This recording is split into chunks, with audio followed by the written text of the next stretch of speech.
Hello there, Terry here, bringing you another episode of the Animation Industry Podcast. Today, I'm chatting with Sylvie Trouvé, who is a professional filmmaker and stop-motion animator who lives in Montreal, Canada. She's got more than 20 years experience in animation and has worked on a wide range of productions, from educational documentaries, feature films such as The Little Prince, and commercials for clients like Honda and Lego.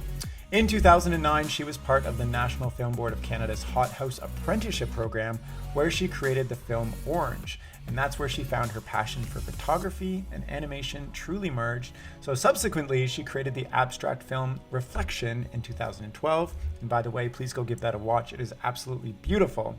Then in 2018, she finished up the animated short Bone Mother, which is a dark folkloric tale also produced by the National Film Board of Canada. And she's gained a lot of attention with her short films, which have screened at prestigious international film festivals and in public spaces such as galleries and airports.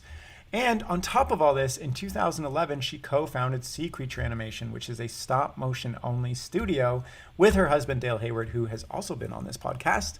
And most recently, they created a new venture called Sea Learn in 2019, which is an educational platform specializing in teaching the principles of stop-motion animation. And I believe it's the first of its kind, and we're going to chat all about that in this chat. So let's jump right in. So hi, Sylvie. How are you today? Thanks for coming on the podcast. Thanks. Thanks for having me. This is awesome. Yeah, I'm excited. I talked to Dale, now I'm talking to you. It's I'm gonna talk to your kids next.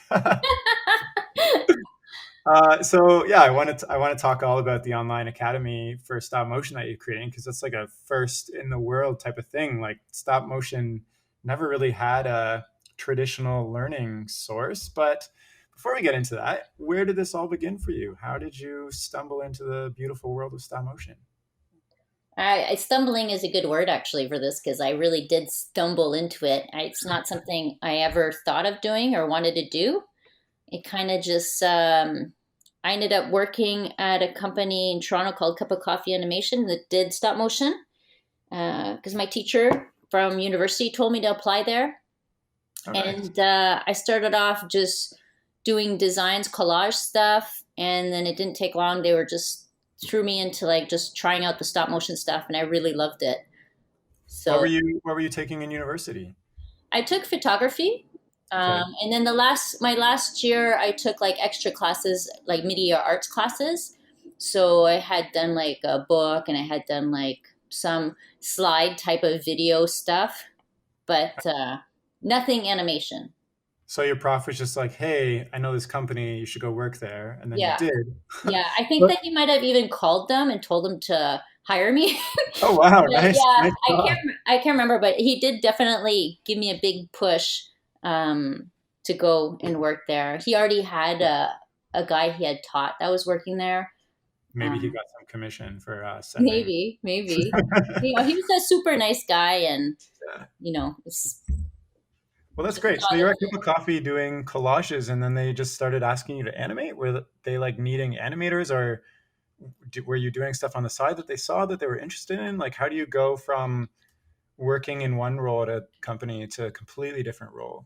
But I think it was such a small company at that point. Like there was only like 4 or 5 people there, maybe, Yeah. and I just thought that it looked cool. Like I was probably really excited to see things move, because I'd just been taking stills for the past 4 years, right? So they must have picked up on my inspiration.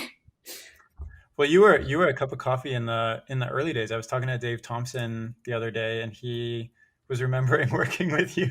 Oh yeah, well he was the first guy that I worked with. He was the animation director that I was working with, and he taught me a whole shitload of stuff. Yeah. But it was really fun. We worked like mad people. Like it was insane, especially because I had such a huge learning curve of making this stuff. So we were getting to work at like 7 in the morning, and then working till like 2 o'clock in the morning, and then going home, sleeping 2, 3 hours, and coming back. And we did this all summer. Why? Yeah, That sounds horrible. it was a bit delirious, feeling, but we were having fun together. So it was fine. So, Yeah, that's what it took. That was the transition you're talking about. How did that happen? yeah, well, I'm also wondering, like, you went from, I guess that was kind of your schooling, per se, just working so much on production.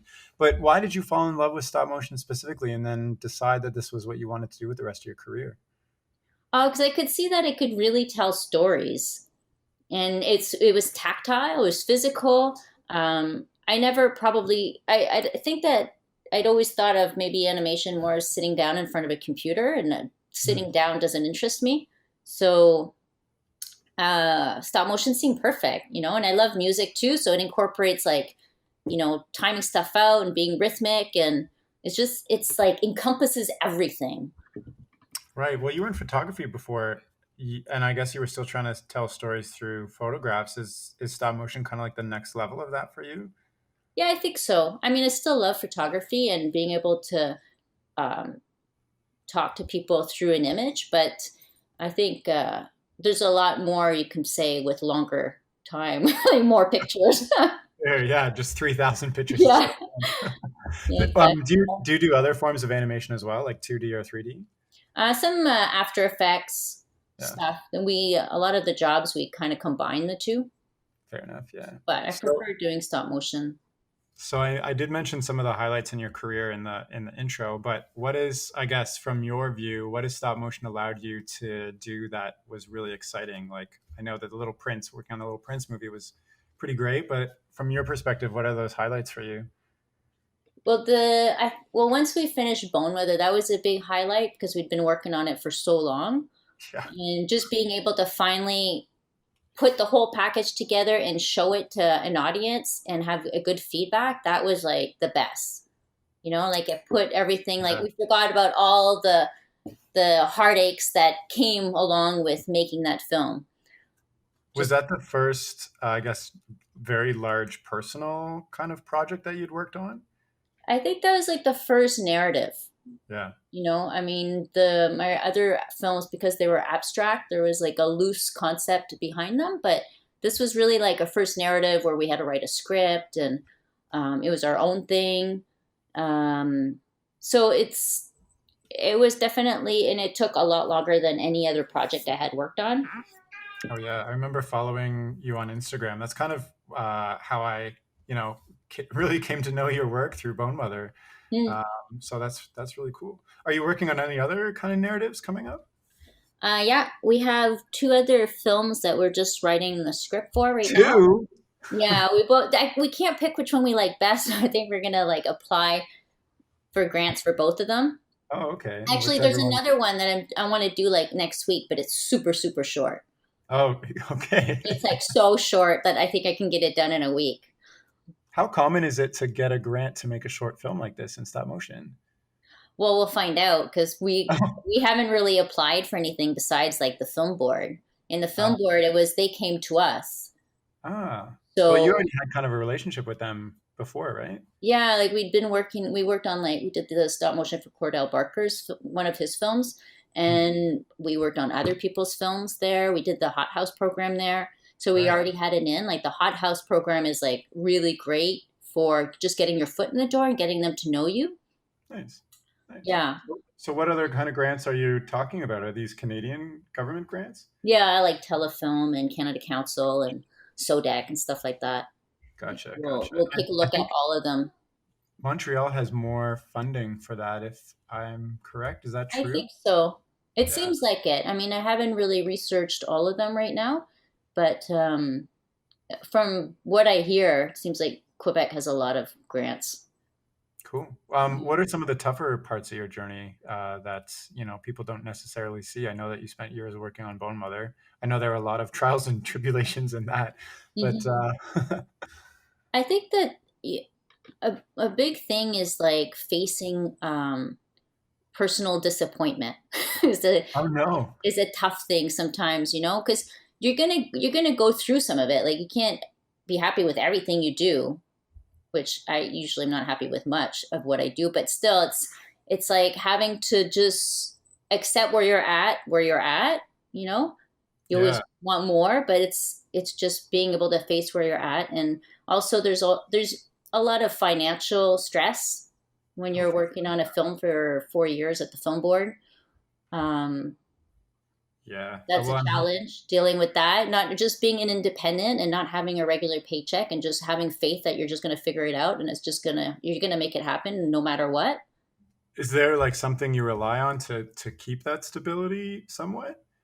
Um, in terms of like the Of just, financial stuff, or just motivation? oh, Like, motivation.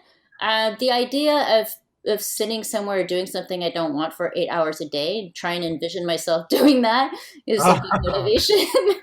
oh my gosh. So you envision yourself in a job that you don't like, and that Yeah. gives you your motivation It's for like, okay, I don't want to do that. So, interesting. That mhm. sounds that doesn't sound like the best motivator, but it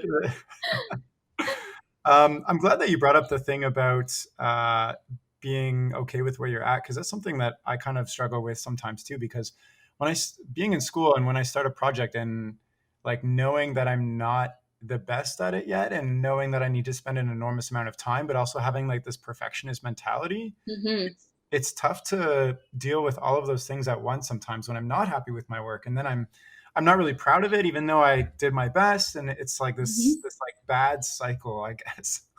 Yeah, because then you feel like shit and you're like, oh, this is shit. Why am I doing this? I don't want to do this, And you have to get over that and just be like, Yeah. look at the what is good about it and remind yourself about that, Like, I think perfection's kind of overrated and boring, anyways, in a lot of aspects. Yeah. Well, then, like, the other thing that happens to me too is like I don't want to show anybody either. Like, I want to Yeah, just bury it and move on and hope that the next thing, works out better. yeah, And sometimes when I like follow people on Instagram and they show like their rough sketches or their like journal work and stuff, like I love seeing that stuff, but I've never been able to get over that barrier for myself somehow. yeah. Because if you don't show it, though, it's like, how are you going to learn? Yeah. It's like these classes, right? Like we at one point we were like, oh, we'll just make videos and then people could just buy them for cheap and just use them whenever they feel like it and do whatever they want. And we talked about this a lot. Hmm. And well, what are we trying to get out of this, right? What is our why for having this company? Right. And when we thought about what the why was and this idea of building a stronger and close knit community and sharing our knowledge and stuff like that, it was like, well, and that without the interaction and that feedback and with the students, how are we going to make sure that they're learning stuff? Yeah. Like it wasn't working with the why we wanted to do it. You Well, know I what I think that's mean? awesome. Yeah, yeah. Because I don't know. I think about that all the time too. It's like you could easily just make a simple video of how to do something and then just put it out there and be like, whatever, make a quick Yeah, buck off of it. But yeah, exactly. to really take the time and like help people and build a community, like you're saying, like you need a really strong why to keep going and pushing for that. And so maybe this is a good time to start talking about the academy. So Maybe. yeah, maybe. So, can you give an overview of, in your own words, like what the academy is? Well, it's an online school where we're Okay. teaching values and principles of animation through stop motion. Hmm. Right now, I mean, the school will grow and we'll have more classes with, about producing and editing and software and compositing and everything that comes with making stop motion films. I think stop motion is really great because it allows people at home. It's so accessible. It allows people at home that they can't draw, they can't use a computer program like Maya or whatever to make animation, but they can probably make sets and learn how to animate and do it and make a story at home. That Hmm. I think that is really great. Like Yeah, that's exactly it's how I giving started out. access, yeah, giving access to people to make stories. I think is really wonderful. So, okay, so yeah, I think you had a really good point there because when I post something in like 2D animation, I get so many questions about like what software did you use? How much does it Hmm. cost? And it's like when I started animating, I had my grandfather's old camera and some plasticine and my desktop, and that was it. Hmm. So, what do Yeah. you need? What do you need to start taking courses in the academy, or just animating and stop motion in general? Well, in the first lesson, we talk about all the setup and Yeah. just getting a camera, getting light. I mean, you could even just do it with your daylight if you want. Like the lessons and the assignments that we give out, they don't have to be perfect. There could be, flickering, but basically you need a camera you need a software. So we suggest Dragon Frame because we love Dragon Frame. I mean, there's other softwares people can have. Mhm. A lot of the students so far bought sticky bots. Oh, okay. So Yeah. those are, most of them have that. There's one person that has like a wire puppet. Um, so having a puppet camera, some kind of source of lighting and a place to shoot. Yeah. Do you need like wires and stuff like that too? Wires. Yeah. Um, you Like we rigs? did get yeah, we suggested getting a spool of wire, and we have a bunch of links to different things that we send to them. Okay. A lot of the stuff you can buy on Amazon. So So basically, we help class people one is set up gotcha. as Gotcha. well, right? We don't get into like making puppets or making sets necessarily, because they don't need that for the classes. All right.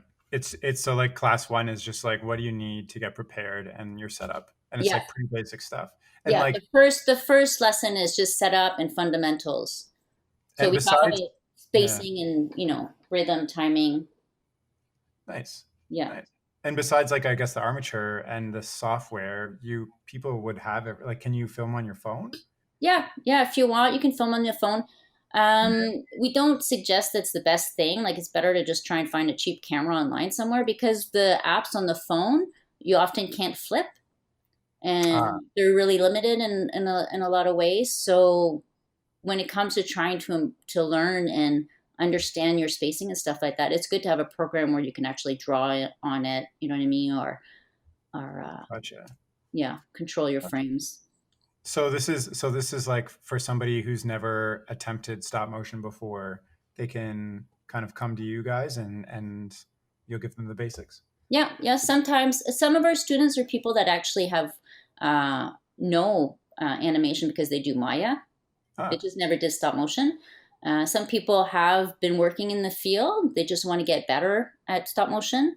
hmm. Um, because So oh, yeah, go ahead. I was just gonna say, like, what does somebody learn start to finish? Like, they come in fresh, they go through the program. What is your learning goal for them by the end? Like, do you want them to get hired as a stop motion animator? Like, have those kind of skills, a portfolio? Do you want them to know like the basics for them to go off on their own and do their own thing? Like, what is the learning outcome? I guess. Well, hopefully, it would make people better animators, and Hmm. that they would understand what it entails to be a stop motion animator and to be an independent. Oh, nice. Um, so I mean, in terms of work, obviously, if we have opportunities to hire people or to get people hired, we would totally, we'd totally go for that and do that, because that's the goal of just building a closer knit community, um, and having more talent out there accessible for people. Gotcha. um, So once they're done, they should have what it takes to like start working in stop motion, I guess. yeah, I think they would feel pretty good at knowing all the principles, and they would know how to do it. And Are there like set courses? Like, do you go over like a bouncing ball and like a walk cycle and like lifting and jumping and stuff like that? Yeah, the basic course has 8 lessons, the first one. And it's the first one, like I was saying, the setup and fundamentals. Then there's like frame rates and arcs and staging and posing and the ball and anticipation, action, reaction, the waving line, hitting hard. These are all some of the topics in the first 8 lessons. And then the Yeah. second level that we're going to do will have more walks and runs and character acting and uh, more, more subjects for people that are used to stop motion and just want to get even better.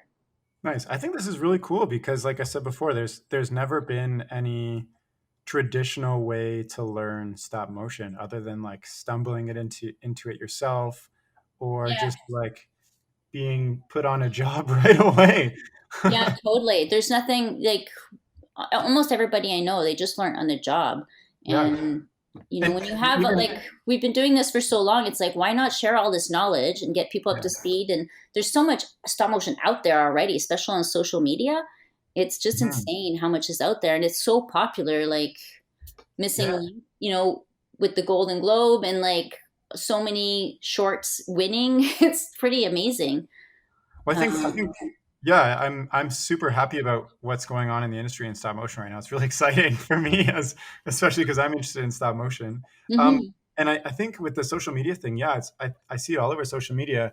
But I guess one thing that's lacking is understanding of the principles, which Yeah. I only started to understand myself once I started going to Sheridan College to actually study animation, Hmm. versus like just having fun with creating little short stories and figuring stuff out by trial and error on my own. So I think having a resource like this is really cool, and like making it so accessible by having it online. It sounds great.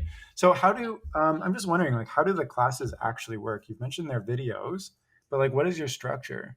So we have the videos where we talk about the subject matter, and we talk about the mishaps and how to deal with them, about that subject matter. We have examples.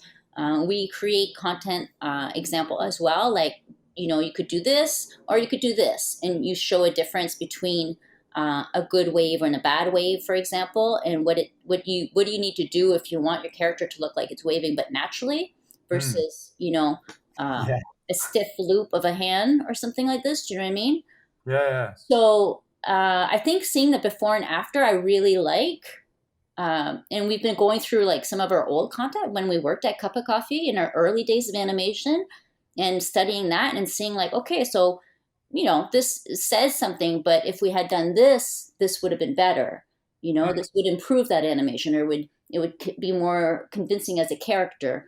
Um, so it's really fun too to re-examine the work that you did. Uh, and So then there's assignments. So we talk about the assignments, and then and then the students record. They do the assignment, send them back to us, and then we do a video feedback hmm. that we send them. Because I know a lot of online schools, I guess. Well, some of them offer feedback, but a lot of them are like, do at your own pace. Here's some video content, like Hmm. learn it on your own time. But you're actually requesting that they animate and then send it back to you so you can give them feedback. Yeah, I think that's the way to learn. Otherwise, you're just working in a tunnel, or a tunnel, something like that. Is I that know. expression? You're not really, um, and it's really hard too when you're doing stop motion to see what you're doing, because you're enveloped in it. Yeah. To get another perspective is really helpful. I can remember times where I've spent like hours and hours working on a shot. This is before I ever used Dragon Frame, and then upload it on the computer and be like, "This looks horrible." Yeah, And yeah. then, so how much time does somebody actually need to take to, complete the homework and stuff? Like, is it an hour a week? Is it like an hour a day? Like, I what think is it's the like half a commitment? day. It seems like most of the students right now are taking about half a day. We're Okay. going to have a big talk with them soon, because we're Yeah. midway through the beta classes right now. So we're going to find out even more precisely how long people are taking, Oh, nice. and what their opinions are. So far, everybody seems really happy and finds the information concise, and our attitude in the video is good and encouraging, um, because it's not easy showing your work to people. Yeah. So So, you're in like a beta test right now. So you have a bunch of students and you're like gathering feedback to yeah. improve the course and see how it goes. Cool. Yeah, like we already know we're going to re-record the first one. We just want it to be the best class possible, and that people are really learning from it. That's why we want the feedback. It really um, answers the why. I don't know. Did I talk to you about this? Why, I we mean, didn't, why we yeah, didn't just like send them out like videos, make videos, put them online and do what you want with it. well, yeah, you mentioned you want to like build a community and like Yeah. really, yeah. So, well, you can talk more to that. I know that I think Dale hinted at creating some kind of online community, global community for stop motion learning or something before. Is that true? I don't know. Yeah, we want to do. We're actually looking to getting some grants to create that, which would be like a map, where we would have all the studios around the world listed, and then access for students to contact those studios or know where they are, and have the students' work available, like a Yeah, platform of yeah. like. We haven't figured it out completely, but I think some kind of map would be good. Contact map. Yeah, for sure. The closest thing I've ever seen to that is on stopmotionanimation.com. There's like a list of stop motion studios, Hmm. but I think that's really outdated. I'm not sure. I haven't looked at it in a while. So, Yeah. but yeah, something more interactive where People can update their skills. People can update because you don't Yeah. want it to be like, oh, you did this class and 5 years ago and you said that you were a beginner, but now you worked in the industry for 5 years. So it's keeping it active and the studio's active too, right? Well, and just so helpful because I remember when I came out of high school, I had like, I don't know, I was 18. I had absolutely no idea where or what stop motion studios even existed where I could even talk to. Yeah. And I still feel like that's a little bit the case. Like I just found out last year that there's a stop motion studio up the road from me, just a bus ride away, and I didn't know that, and I've been living here for years. So Well, there you go. But I think like a resource where, because yeah, you need it. You need it because plus there's a lot of people that aren't in cities as well, and they would have really no idea. yeah, well, and I'm just Like, thinking like on my Instagram, because I post stop motion there every once in a while, I get messages from people like in India and like all over the world that, mhm. and I don't know what the situation is like there at all. So it would be Yeah. really cool to have this like big network, because I think stop motion, it's such a niche that unless you're already in it, like in Portland or something, it's so Hmm. hard to figure out how to get in it or even find other people who are in it as well. Yeah, totally. And be able to connect with other people. Like if you need other people to work with you, right? A lot of this came from when we were working on Little Prince actually and having a really hard time to find animators. Well, you didn't call me up. No, we didn't. But see, I don't know, maybe we didn't know of you then. Well, I was It doing was something like else. 6, 7 years ago we did that. It was a while ago. I was working in marketing then, so Ah, I see? would have said no anyways. Oh, but yeah, it was. Nowadays, though. So now it's like getting to know more people, and it's fun because the classes too. They so far the students we have, like we have one person from Australia, we have one person from Spain, a couple people from the States. Like it's Nice. people from all over the place, which is really great. So this vision of yours kind of goes beyond just the schooling aspect, I guess. School is just like one way, one part of it. It seems like.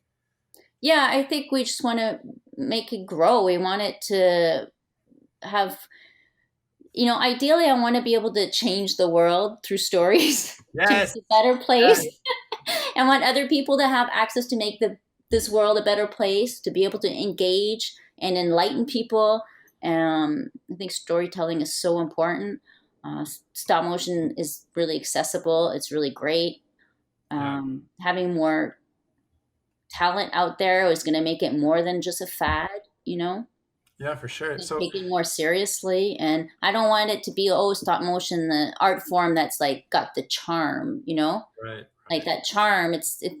I don't want it to be an excuse for bad animation. Like some people really do see it as just pushing things around. Like they don't understand that it needs some timing and some spacing between those frames. And you can make it a lot more than that.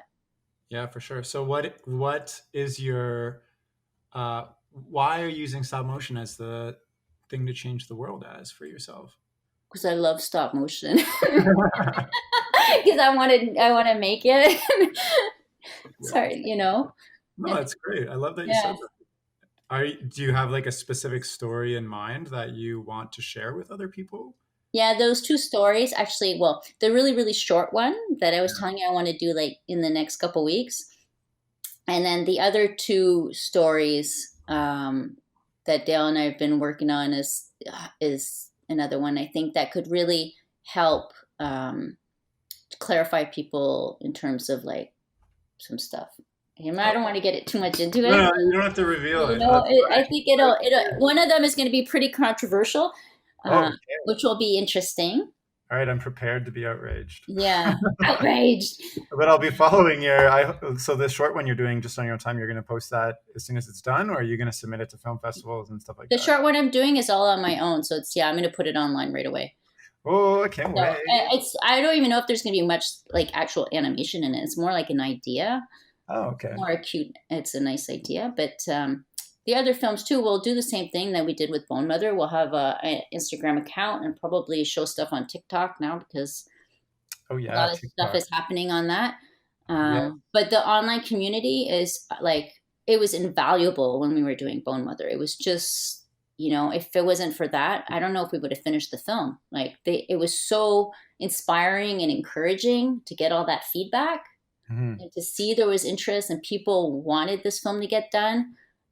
This is another reason why doing the online classes is like an opportunity to share and to just give it back in a way too, you know? Nice. Yeah. I think as you were saying that, I was thinking about how scared I used to be of going into stop motion as a thing. And what you just said, like all the like support that exists within this community, it's amazing. Like people want you to succeed if Mm-hmm. you're serious about it. And I think that's super great because like if I had known that years ago, maybe I would have changed my career path a little bit back Mm-hmm. Yeah, then. it's true that stop motion does have a scary thing because even like the Yeah. people that I know that want to do it, that they're CG animators are like, oh, I could never do stop motion. And you're like, but you could. Like, Yeah. I guess there is that, what do you call that when you're like afraid to go on stage? Uh, Like, fever? No? stage fright, right? Sometimes Right? there's stage fright. Yeah. Like when I was animation directing at Cup of Coffee, I had one animator that had stage fright. Like it took him like a couple hours to just get into his shot. Huh. Yeah, Because he was scared of not performing well. I guess. Yeah, Interesting. yeah, Huh. yeah. Well, So it was is like there like a do you find that's the case with your students right now? Is there like an overarching like I'm not good enough or a fear of performing in stop motion? not so far. I mean, I haven't talked to them personally yet, which we intend Right. to do. But so far, everybody's just been handing in the assignments like every week. Um, so Nice. yeah, it's great. It's So really oh sorry. okay. I was gonna jump into the little experiment I did with you. Oh yeah. So, if you're listening, I sent Sylvie a little animation that I did of a mouse jumping up and down. It's actually posted on my Instagram now, so you can go and look at it. And so she actually helped me out with figuring out the timing and the arcs of it, which was great. So I thought maybe we could just kind of run through the feedback you gave me here.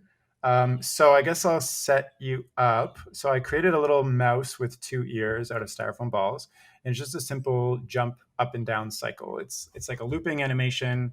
He jumps up and down, and then when he hits the ground, his leg comes out in a little cute pose. And then I didn't know how to, have him jump up again. I had his leg fall into an arc, and it was kind of awkward. So, well, what was the feedback you gave me? I don't know how well this is Well, going I to think work over at first, without video. I think you showed me. Well, they'll be able to see it on Instagram, but Yeah, they won't see the video. The first video you sent me. This is before yeah. you fixed it. I looked at it and I was like, oh my god, it's so cute. I really love the bouncing of the hair, the balls on the head, Yeah. so much that I actually didn't pay attention to that move that you were worried about at the end, where his leg comes out. So I was Ah, like, oh, this is great. I love it, you know? And then you're like, yeah. And then I was like, okay, so what don't you like about it? And then you were talking about the slide move. And then when I looked at that, I was like, yeah, kind yeah, of right. awkward. Yeah, you're right. You're right. This is not uh once I yeah, you because I think you were trying hard to make this action work within it. Yeah. So it was hard for you to let go of it. And I think actually a lot of people do this when they're animating is they'll do their frames, but they don't really think about taking frames out or retiming it after they shot it.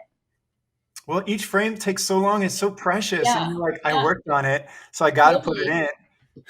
Yeah, totally. And that's why people don't do it because they know this. They've spent that time on it, and so they're.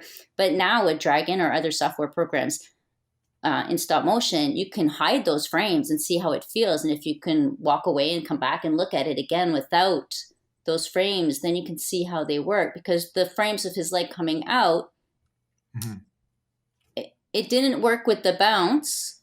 Yeah, it like Like paused the it bounce at a weird. paused the bounce, and it was a strange pose. Like Mhm. you weren't sure what the pose was. Okay. When you looked at it, it just looked like his leg went out. So I think I just told you to take out some frames. So you took out some frames and you came back to me, but you still kept the leg in. Yeah, So then I I wanted said, to keep and it. then I said, I told you to take out some more frames and forget about the leg. And it loops really nicely now, and it's got, the parts that were so exciting at the beginning are there all the way through. Yeah. Well, yeah, and your feedback was really, really helpful. I'm glad we did that experiment because it made my animation better. Yeah, no, it was great. Sometimes that's why the feedback in the classes is so important. You just need feedback, no matter where you are in your career. Feedback is like, because you'll always need it for the rest of your life, I think. Oh, for sure. You And the know? one thing that's about stop motion that I think is like exaggerated versus other forms of animation, because in 2D and 3D you're often working with a team. Stop motion, you're doing it by yourself Hmm. for Yeah. hours and hours and hours, and it's so hard to go back and fix something. So I never ever had feedback until, like, when I was doing stop motion on my own for years until very recently. uh, Hmm. so yeah, I think getting that feedback is super valuable, and killing your darlings, like little leg moves, is super. I actually made that jumping mouse into a GIF, and it has over like 1 million views now on Giphy. Oh, that's amazing. That's awesome. It works so much better as like a just the jumping loop that you were like pushing me to do, because like especially on Instagram, it's so small to see that you can't even appreciate all the little like hair moves of the puppet and stuff like that. So you just see this overarching movement, I guess. Hmm. So, Yeah, it's and true. It's important to think about your audience. Like, yeah, where are you going to post that stuff? I remember even besides the leg, you told me to, I think it was either extend or remove frames in the when he's down because the weight felt a little off. I don't know. Oh yeah, So, it was soft, a little bit yeah. soft. So Yeah. what are some of the things that when you look at a piece are you analyzing? So like weight, I guess, is one of them. Like overall movement or arcs is another one. What are the other things that you're looking for? Yeah, I look at all that stuff.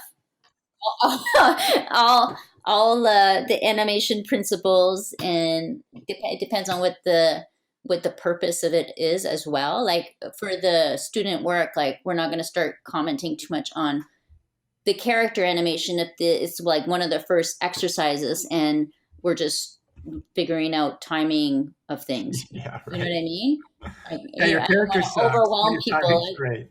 Yeah. Yeah, exactly. Now take the next class. Yeah. Are No. there specific things in stop motion versus other forms of animation that you look for? Um, well, for if I think about like the people that are coming from like Maya and stuff like that, Hmm. they're in between. Everything is timed out already in the computer, so um, Ah, it's different for them when they have to think about all those, their spacing and their timing and their arcs in stop motion because they're doing it themselves and it's every single frame. So you have a lot more option to have that kind of chatter yeah. that they wouldn't normally get. So I always animated straight ahead without ever planning out my shots until Dale told me that I should probably plan out my shots and see where the puppet hits and just pose them Yeah. before I start animating. Is that like a industry thing? Is that what you teach them to do as well? Yeah, yeah, that's one of the. We've only done 4 classes already, and the Hmm. pop throughs or rehearsals is something we've already talked to them about. In the last, because the classes also have like one of the principles, and with that principle, there's more a technical side. Gotcha. So talking about rigs or talking about setting up your dragon project, your project properly, your naming convention, all that kind of stuff. So the technical part to that one lesson was rehearsals and pop throughs Hmm. and why it's important to do that and how that will just help you figure things out. So if you so you have, like you mentioned, waving before. So in like frame one, their arm is tilted to the left side, and then by frame 10 you want it tilted to the right side. How do you plan out the in betweens? Because in like Maya, the software does it for you, or like in 2D, you can tween it or time it in drawings. But in real life, how do you figure out how many frames are in between? Like, what if you hit frame 8 and you're already on the right side? you can't really go back. I guess you could, but you have to redo the whole thing. Yeah, you could take out some frames. I mean, the rehearsal or pop through can be really rough, Mm. right? It's just to figure out overall timing. So you would put your character in your main poses, or sometimes I'll go through it, shooting it on twos, and I'll go through every frame. I just won't do the secondary action, or I won't finesse the animation, like put it in the exact right spot for the fingers, for example, or things like that. But I'll know that I want my wave to happen, quickly in 1 second, or do I want to have a pause in there somewhere? Oh, I see. Okay. Or we'll talk about that wave and be like, don't wave it back and forth the same way 3 times. Put something, a little pause here or there, just to alternate it and not have it so stiff. And it was also in that one wave video that we did, we were talking about how you wouldn't start lifting your puppet's hand first to go and wave it. You would start like you would normally start with, like, your shoulder and your larger body parts, right? Like your shoulder and your elbow, and you bring up your fingers, like delay and come up, so it feels more natural. How do you? We encourage people a lot to look at themselves in the mirror and do it. Or film, Or film themselves, yeah. Like if you feel it out and you look at yourself, you understand what your puppet's supposed to do a lot better. I remember being in the studio over the summer, just like, I'm glad I was by myself, just doing ridiculous arm movements to figure out the timing. It's great. I actually started taking improv just recently. Oh, no way. Yeah, I just love it. Like sometimes I'll like leave that class and I'm frustrated with myself because I jammed up on stage or something like this, but then I just can't wait to go to the next class. Nice. I'll like spend all week thinking, oh, what could I have done? I could have done this, or I could have done that, and it's really great for posing and understanding movement, and it's just liberating. I've heard that's really helpful. I think maybe at some point I will get out to do some improv too. It's really great especially for animation and stop motion, I think. Yeah. I also had a question how you handle the secondary action. Do you have like how do you keep track of all the things going on when you have to move like 10 different things in one frame? It's funny, that was in one of the lessons too. Oh yeah. Good questions, Terry. Hey. We create a rhythm, or that you're always, think of it in term, either you go in like a circular fashion or something like this, but always animate the same things one after the other. So you don't forget anything. Okay. So you know that you're doing, your left arm, your head, your right shoulder, this, and then you're going to move your background if you're moving your background or whatever, so it's a system, so that I think that's actually why stop motion can become very meditative. Well, I mean, for me, I just forget to eat and sleep and go to the bathroom, and 10 hours later, I realize my body is in a state of I'm like, that's because you love it. You're just forgetting everything else. Yeah. I'm like meditating and like in another world. Oh my God. But it's true, eh? It's totally meditative. There's nothing else like it that I've found for myself that puts me in that weird mental space. It's so strange. It's the flow. There's like although sometimes that flow is not happening, and that can be very frustrating. Yeah. Because you're like, oh, it's working. Yeah, you're animating. It's like, oh, it's great. This is great. This is great. Oh, shoot. But what, and you're like, it just won't move in that way. Yeah. No. Frustrated. That's the bathroom break time. Yeah, right. Then your body reminds you that you've been like slowly killing it. Yeah. No, I think it's important to take breaks. It's true. You can get carried away, and the whole day can go by, and you're just, yeah. So you're focusing on the stop motion principles. Are you thinking of expanding into other subjects or courses and things? I know you mentioned the post-production stuff too. Yeah, Dale can't wait to do a video on compositing, actually.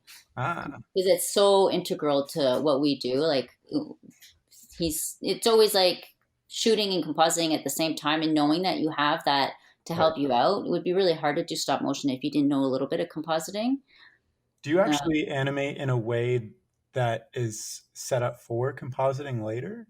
Sometimes, yeah. Yeah. Sometimes, what would that be? Well, it depends. Like you would figure out whether you have to use like a green screen Mm. or you might not animate a certain thing if it's easier to do it in post somehow. I'm trying to think of an example. The fire maybe from Bone Mother? Yeah, the fire.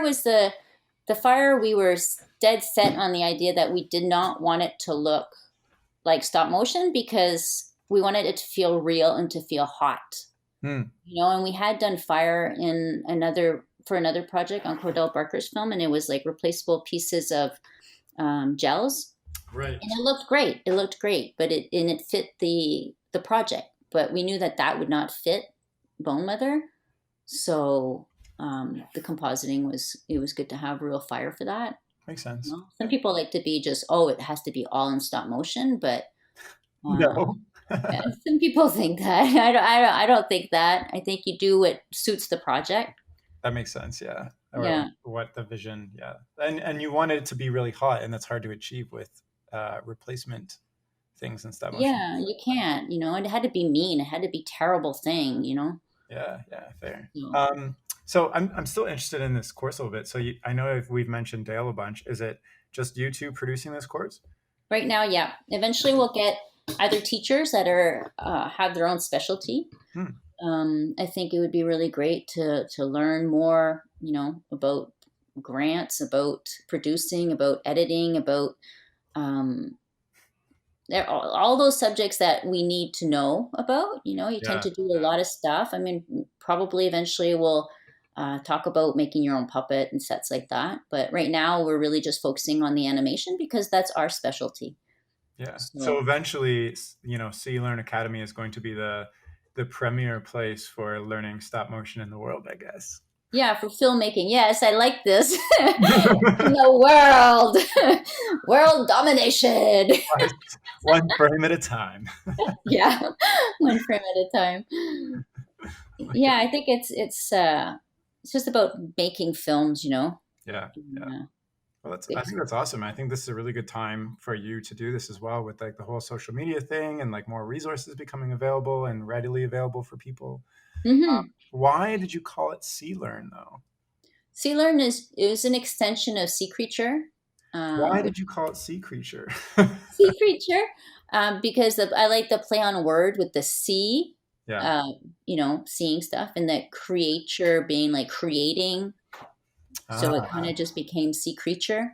And then See Learn, you see and then you learn. That's why I thought it was See Learn, because it's like you see it and learn, because visual. Yeah, it made sense. Yeah, but I guess we already had Sea Creature, so we thought See Learn would be good. Nice. So when is the actual course set to launch? The beta classes are going to end in another month or so, and then we're going to revise all the material. Okay. And then we're hoping to launch again for April. So how long does the program last for somebody once they go through it, do you envision? Well, there's 8 classes. So if the person was to do it like full time, they could probably if they did like, some of the assignments are longer than others, like they're getting more and more complex as you go with all the lessons. I would imagine they could get it done in a month if they were just gung ho on it. This beta one is going on for 2 months because people tend to do an assignment a week. That's fair. Yeah, so it depends on how much people want to put into it as well. Fair, yeah. People are working at the same time, so they can't just take a month off. But that's why we were thinking maybe launching in the summer as well, because then people might have more time in the summer. That's fair, yeah. Plus, it'll be better to be indoors in the summer. Yeah, for some people. Yeah, for some people that are afraid of that heat. I like to be outside personally. So do I. But Yeah, well, this is really exciting, and it's coming up so soon. I'm really glad we got to chat all about it. Is there? I was going to ask you what's next for you, but you've got 3 short films coming up and a full Academy launch, so it sounds like you're going to be pretty busy for the next little while. Yeah, it's busy, but fun busy. Yeah. Is there anything else you'd like to share? I guess just in the See Learn name, there's a dash. Yeah.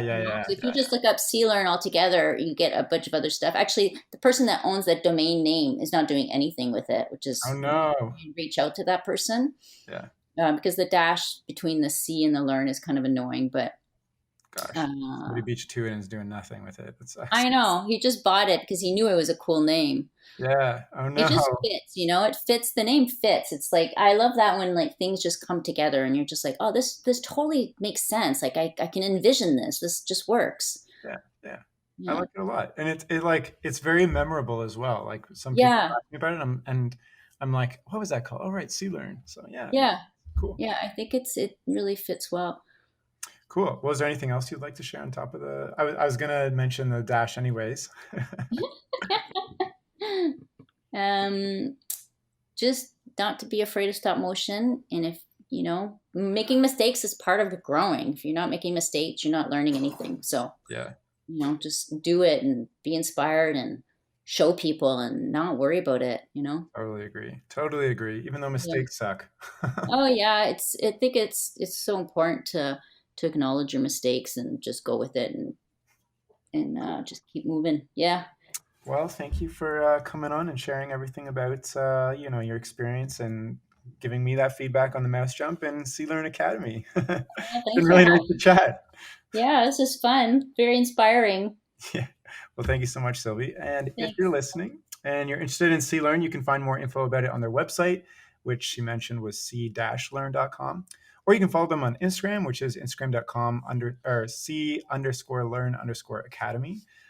Or you can get in touch with Sylvie by emailing her at hello@c-learn.com. And I'll include all of those links in the description of this podcast. So don't worry if that was too quick for you. And that's all for now. Thank you so much for listening. Okay, bye.